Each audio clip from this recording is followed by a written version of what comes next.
Aloha everybody, and welcome back to another episode of Kai's Creatures. Today we are on the same trail that I've done several times, except a different section.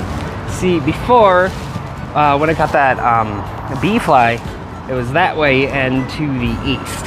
This time we are headed to the west, which is actually towards where I did my first video, but usually I drive to the part I showed you there.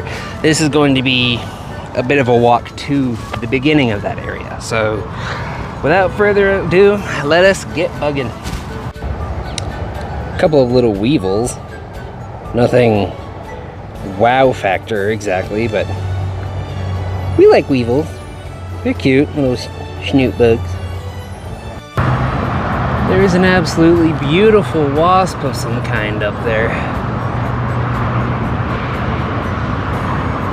I have half a mind to attempt a yoink even though it's a wasp.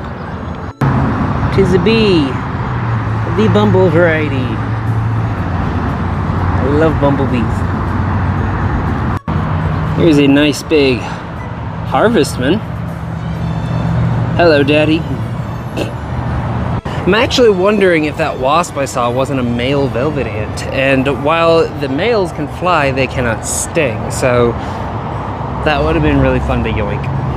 Hopefully I'll see another one. This is pretty prime velvet ant territory, as a matter of fact. Well, I did spot it again just now, but I took a good swipe at it and missed, and well, it didn't come after me, so I think I'm just gonna leave it alone and not tempt fate.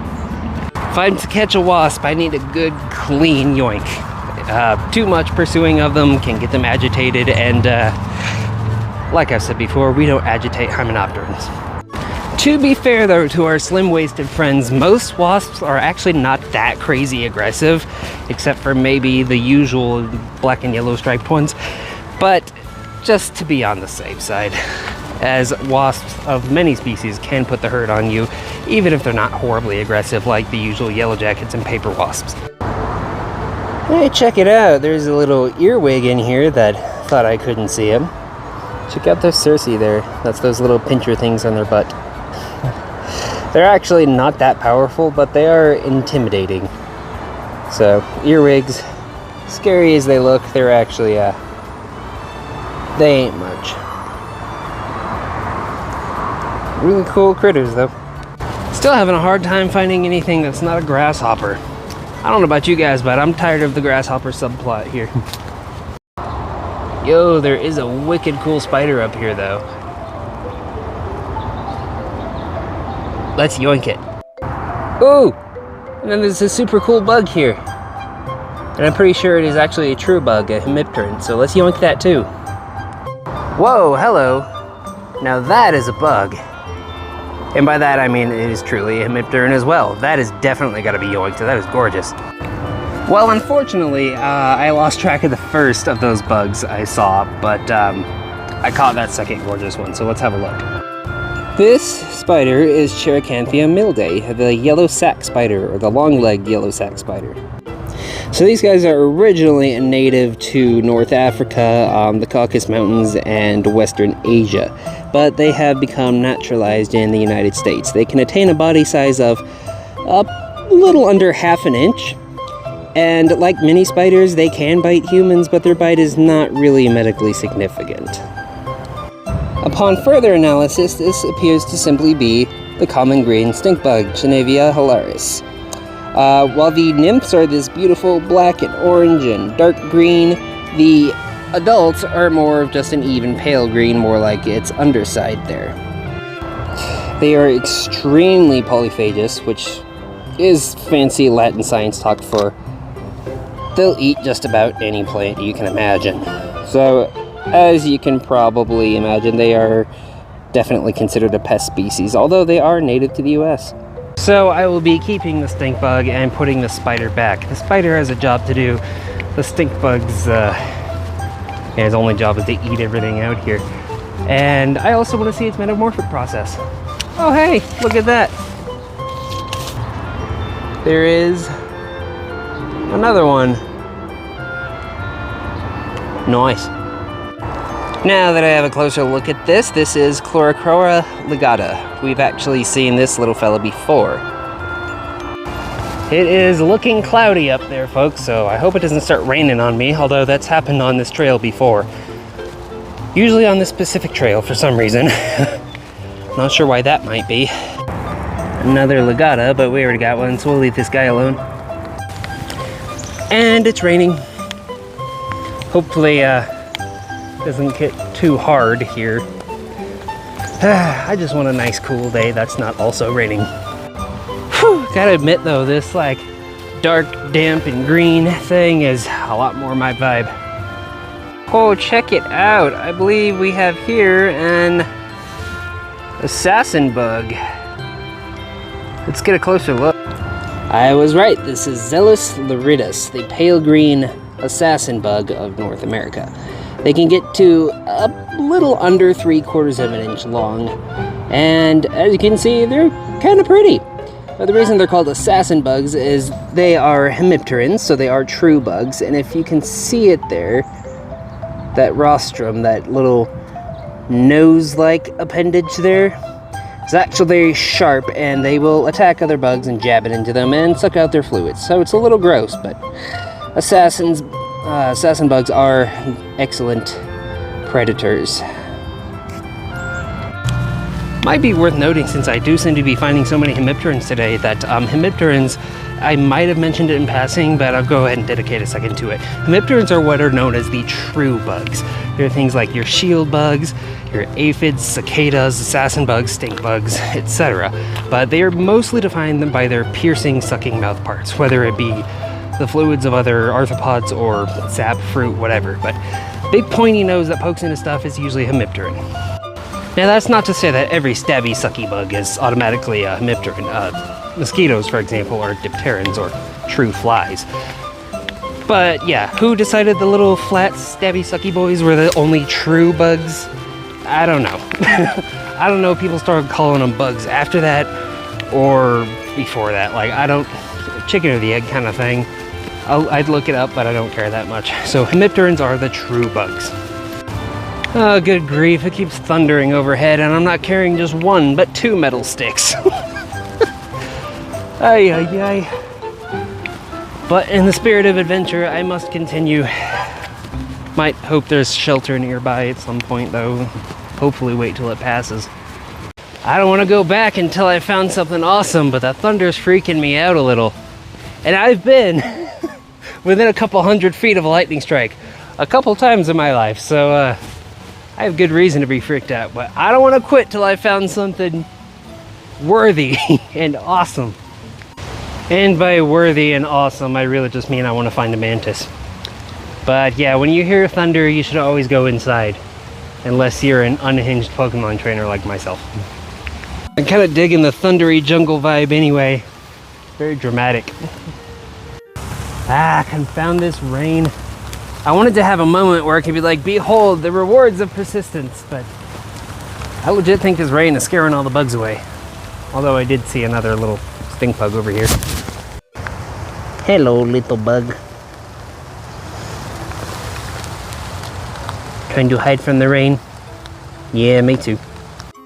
Oh, check it out. Snacks.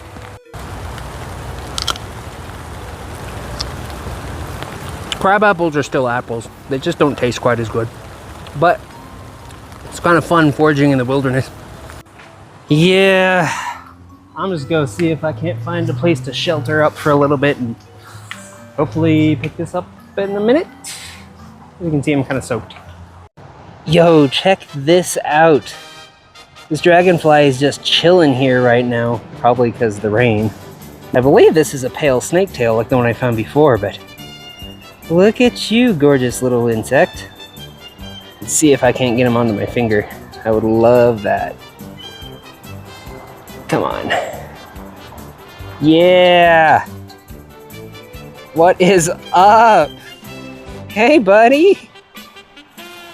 How you doing? Always top tier.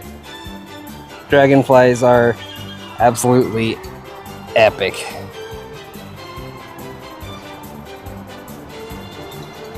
This might be an alright place to conclude.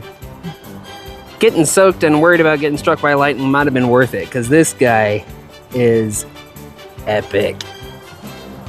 You want to do a thing? How about we do a thing? Can you crawl on my shirt? Yeah. Selfie time.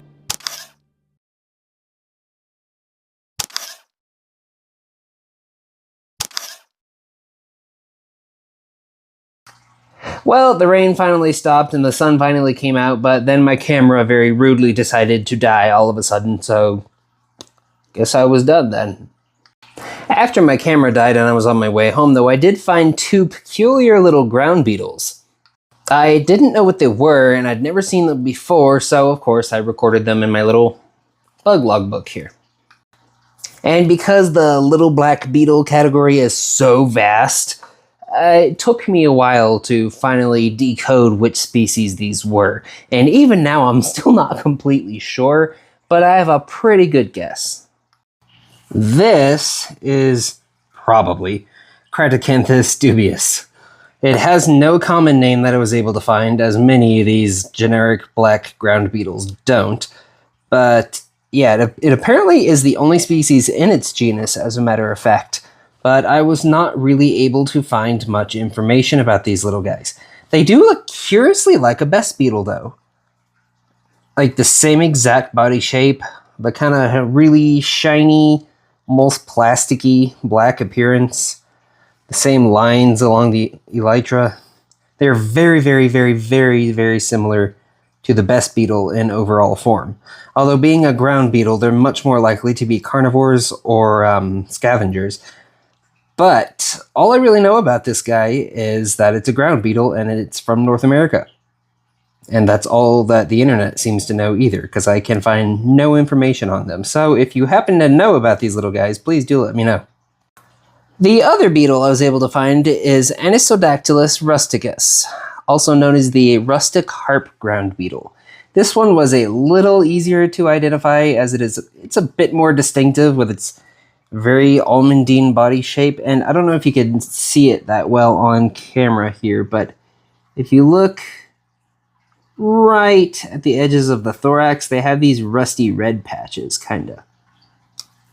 So that's probably where they get the rusty name from, but that's a distinguishing enough feature that I'm pretty sure that this is, in fact, Anisodactylus rusticus.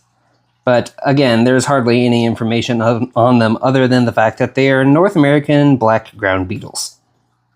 So those were my little discovery at the end there, but like I said, the category of little black beetles is just so vast, it's ridiculous. Specifically, beetles in the family Tenebrionidae alone, the darkling beetles, they number 20,000 at least. And that's just one family of little black beetles. That's not counting ground beetles and every other kind of little black beetle out there. So without some very distinguishing features that are visible to the naked eye, it's very hard to separate species from each other, even if you can see them. Sometimes their differences are basically down to genetics, and if they are different genetically, then we would actually have to have a genetic record on them in order to know that. So yeah, this is the reason why entomology is actually a fairly difficult science, because if you study mammals, big whoop, anybody can tell one mammal from the other, but insects are hard. But at the same time, that's what makes entomology so rewarding as an amateur, because you feel like you don't need a doctorate degree to look into and research and study something that has never really been studied before. Like, you can go out on your average walk in the park, literally, and find something that's never been described by science, or just has a tentative placeholder name, and there's lines miles long in entomology departments of bugs they just haven't gotten around to analyzing yet. They know they're there, but nobody's really even looked at the little boogers before. It's just known that they exist, but their actual status and place in life, nobody really knows. So, I don't know. In that way, entomology is very rewarding, because, you don't feel like everything you look into has already been looked into 1,000 times over. Like, it's sometimes a unique experience to find what you find on an average walk in the park. But before I kill my battery again, Just remember to like and subscribe, take care of each other, take care of the earth, and I will see you in the next one, folks. Aloha.